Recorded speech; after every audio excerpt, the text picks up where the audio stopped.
Hello, good afternoon guys. Ito, naghahanda tayo ng pagkain ng pusa. Grabe no, di ba? Ito yung kanyang pagkain. Kailangan grilled chicken siya. So, kailangan natin siyang ihimay-himay natin, di ba? Sa atin, kailangan natin ng ganito mag-order at kakain sa restaurant. Pero sa kanila, sobrang spoiled yung dalawang pusa nito.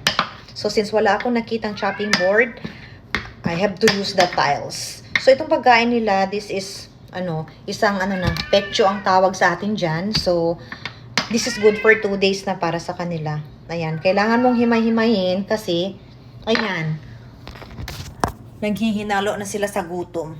Ayan yung dalawa. So, galing ako dito 2 days ago.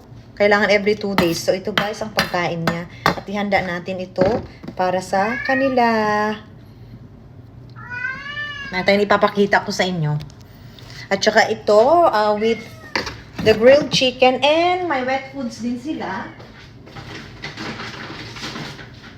At saka ito ang kanilang wet foods. So, you have to mix together with the grilled at saka dito yun sa upper portion niya. So, sa ganitong quantity na isang ganito good for 2 days na sa kanila.